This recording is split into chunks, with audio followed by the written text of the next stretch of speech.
It's me, SPILLIN.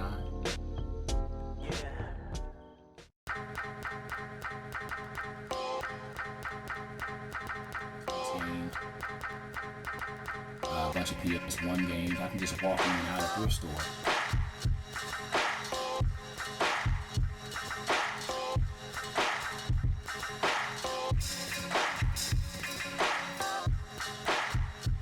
Hello gamers, it's me, SPILLIN. It's my show. Glad to be back, man. Hello gamers, it's me, SPILLIN. It's my show. Glad to be back. Do another video. This time, as you can see, the title is "How Video Games Saved My Life." It was a video that I'm going to actually do a video response to the video initially done by Gare Bear Gaming Ground. And I actually found out about the video through Alyssa White, who just is a remarkable person. You got to see her heart, man. She's pretty cool. I really enjoy her channel. There's a lot of correlation with her channel and my channel, and just things that I can relate to on a personal level with her. But they both did a great job on talking about the subject and how it just saved their life. So I'm gonna leave links to both of their videos in the description. I might even put a picture up or something like that so you can see their nice little mugs. Anywho, I just wanted to talk about how video games saved my life and come from a personal standpoint, and just tell you guys to listen to the whole video and just be open-minded, and hopefully this will inspire other people, and not only inspire them but also do a video response themselves. Anyway, when I first started playing video games, I was about 6. I remember, like I tell people all the time, going to arcades. I even remember going down to the convenience store.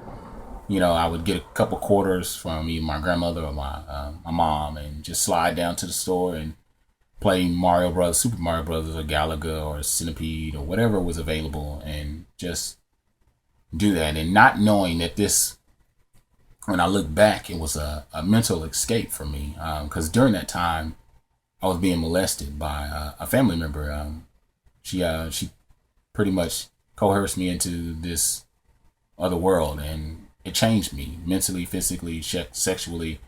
I used to be the kind of a outverted, type of person who liked to dance and be silly and have a good time, and it made me more reserved and pull back and more cautious of others and all kinds of stuff. And so during the course of all that was going on, I was just living my life and not knowing what all this meant.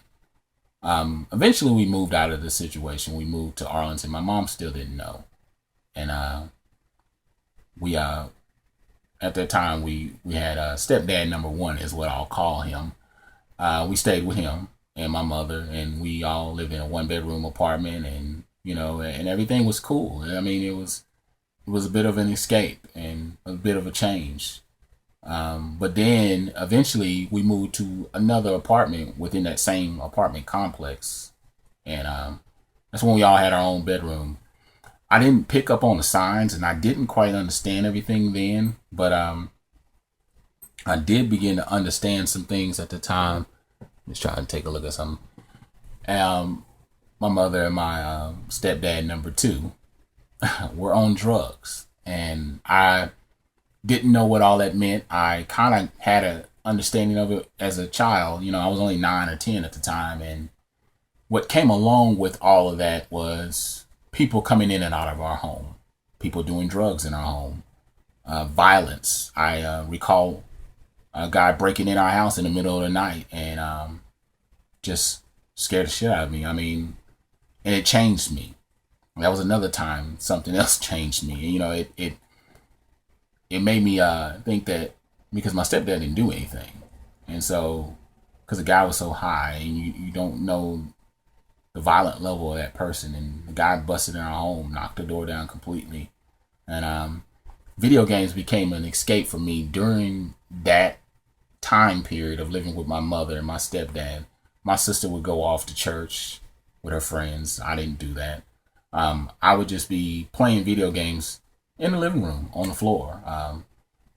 Our front door was connected to her bedroom, so it was right there, like adjacent to each other. And she had like a sliding glass door, so the people could come in the door, or they could come through the front door. And they would always be knocking on the door, and I would always have to stop what I'm doing, get up, and go take care of that, and open up the door. And it just became a part of everyday life. It was weird because I got used to it. I didn't let my friends know. I kept them on the outskirts of things. Now, people that lived in the same apartment complex knew, and they kind of put me at a distance to make friends because their parents, they didn't want me. It was like one of those things, I don't want you dealing with that little boy, because I guess they thought I was a bad guy or a bad kid because I came out of a bad home. And, and dealing with all that, video games became a mental block for me. It gave me a mental escape, or I should say, yeah, a mental escape, to be able to block out all that. People constantly knocking on the door, people constantly wanting things, or needing my mom or needing my stepdad, and people making threats and stuff like that. And we stayed in that until I was about 14. Eventually, we got kicked out because we were under heavy surveillance by the police. They knew what was going on. I mean, it had been constant for years. And during the time I was living with my mom, we went in and out of bad situations. Like I talked about in my podcast, she sold off all my stuff. My Super Nintendo, all my games, my friends' games, stuff. I mean, drugs played a very big role in our household. It was the god of the house. And whatever it said, they did. And they sold off all kinds of items. They sold off my sister's stuff, my stuff, and it just broke us down. Many Christmases, we didn't have nothing. Christmas tree, nothing under the Christmas tree. People don't understand the devastation it can bring to a child. It's always a false persona of an imagination that can be brought to your head, and thinking that, oh, this year is going to be different. No, several years in a row, we went without things for Christmas. And there was times where no lights were on. We just come home from school, electricity would be out. Yeah. No electricity. Food was scarce. You used to have to steal a lot, almost every day. I just recently told my sister about that. She didn't even know. People don't understand. I'm doing everything I can not to cry about it because it still haunts me. I have nightmares about it. But I don't tell people because I don't want them to feel bad for me. I want them to see where I'm at now. And so eventually we moved out of that situation, and we started staying with my aunt. It was a digress from the drugs, but her boyfriend didn't want us there. And him and I got into an altercation. Came home one weekend from my boy's house, and he was trying to tell me, oh, you should be in at such and such time. But my aunt, she let us be, she kind of gave us free will. I didn't take advantage of it. I just respected it. It was her house. So him and I started exchanging words, and next thing you know, I'm 16. He's probably in his 30s, mid 30s. We're on the floor fighting. And it was pretty intense. So after a period of time, I went to go stay with my grandmother because I was staying there with her, with my aunt for a while, and my other cousins and stuff. And I went to go stay there. And so that helped to go somewhere where there was no drugs, there was no violence, there was no bullshit going on. None of that, My grandmother's place, her house it was a safe haven for me. That was probably one of the better periods in my life. During that time when my mom left the home, we got kicked out. She went and stayed in a homeless shelter with my two younger siblings and my stepdad, number two. And he just made my life a living hell. He used to abuse me too, physically. Choke me, kick me. I still got a busted shin still. I don't forget that shit. But I've moved on.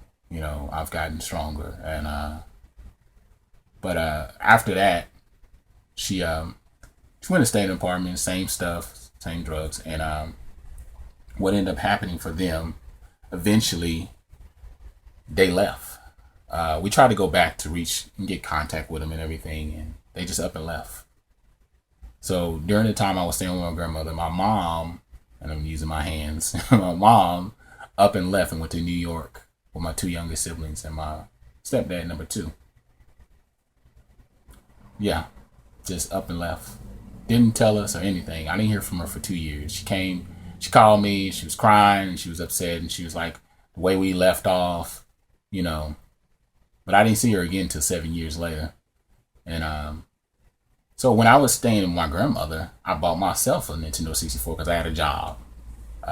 As soon as I come home from school, I would go straight to playing the game. I hit my boombox and turn my radio on and just do that every day.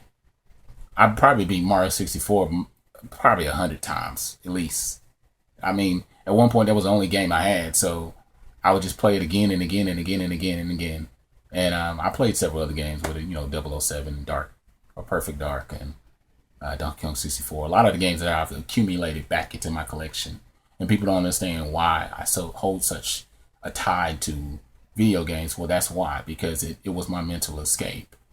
People don't know half of the shit I've been through, but I don't like to dwell on that stuff because I'm in a better place. You know, there's no need to do that. Even when I was at school during my high school years, I was off to myself. I was a loner, very much a loner. I got picked on, got teased, you know, because people didn't understand me. And I used to think something was wrong with me because I didn't want to follow whatever anybody else did. I always was a leader. If I did anything, it's because I wanted to do it. I didn't allow others to push me nor sway me into situations that was not legal. You know, I was approached several times to be in gangs, to do other things, and I said no, you know, because that wasn't what I wanted to do. Now, had I stayed in that situation with my mother, I probably eventually would have, because I started looking around me and it's like, this is what it is. This is the life that we're living. Maybe this is what I should be doing as well. But no, I didn't. And eventually when I moved off and got my own life going, my mom eventually came back when I was 21. So from the time I was 14 to 21, she was gone. And so when she eventually came back, my mom and I, you know, we had it out. I just told her, I was like, I couldn't stand you. I hated you. You put me through hell. We didn't talk we talked vaguely when I would come over to visit, but I was more into seeing my siblings.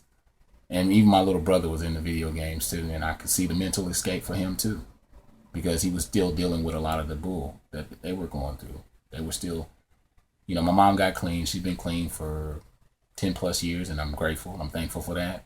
You know, I'm not looking up to no sky and saying thank you. You know, that's just not how I look at things. My life and the way I perceive things is so different from others, but I do respect the religious beliefs of other people because it helps them. It doesn't help me. I get up every day and I realize life is what it is. You have to make your life.